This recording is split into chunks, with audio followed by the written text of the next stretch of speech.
দীর্ঘ ৮ ঘন্টা পর মুমূর্ষু একটি বাজ পাখি উদ্ধার করা হয়েছে।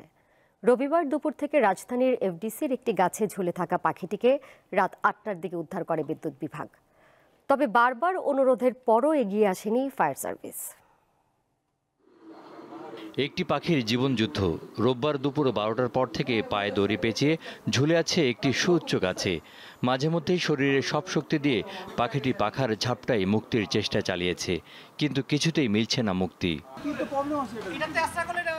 বাজ পাখিটি গাছের ডালে আটকে পড়ার দৃশ্য চোখে পড়ার পর জরুরি হেল্পলাইন 999-এ ফোন দেন দীপ্ত টেলিভিশনের বার্তা বিভাগের 2 জন সংবাদকর্মী। কিন্তু তাতেও সহযোগিতায় এগিয়ে আসেনি ফায়ার সার্ভিস। তবে খবর পেয়ে ছুটে আসেন বন বিভাগের উদ্ধারকর্মী ও প্রকৃতিপ্রেমীরা। শুরু হয় উদ্ধার তৎপরতা। সন্ধ্যার পর বিদ্যুৎ বিভাগের কর্মীরা মই দিয়ে উদ্ধার কাজ শুরু করেন।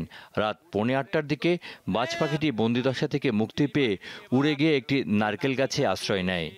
পরে নারকেল গাছ থেকে ডিপিডিসির কর্মী নাইম পাখিটিকে উদ্ধার করেন। চিকিৎসার জন্য বন বিভাগের কাছে বাজ পাখিটি হস্তান্তর করেন প্রকৃতিপ্রেমীরা। একটা পাখিকে বাঁচাতে পেরে খুবই আনন্দিত আমি। আমার স্বপ্ন ছিল একজন ফায়ার সার্ভিস হব, কিন্তু আজ ফায়ার সার্ভিসের মতো একটা কাজ করতে পেরে সত্যি আনন্দিত।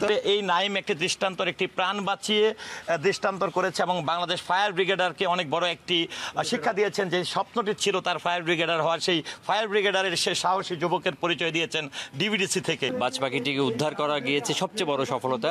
নানা প্রতিবন্ধকতা ছিল, ফায়ার সার্ভিস তাদের অসহযোগিতা ছিল, উদাসীনতা ছিল, সেই জায়গাটিতে কিন্তু আমরা দেখেছি সফলতা এসেছে সবার সম্মিলিত প্রয়াসে, ভালোবাসায় এবং আন্তরিকতায়। নিশ্চিত মৃত্যুর হাত থেকে পাখিটিকে উদ্ধার করতে পেরে আনন্দিত উদ্ধার কাজে অংশ নেওয়া সবাই, কারণ প্রতিটি প্রাণী মহামূল্যবান।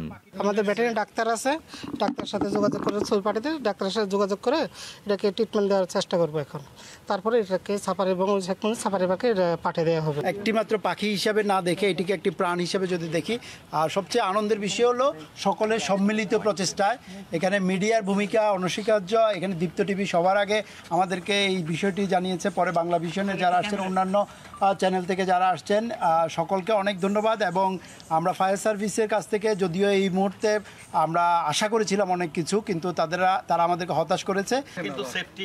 নাজমুল হোসেন, দীপ্ত সংবাদ, ঢাকা।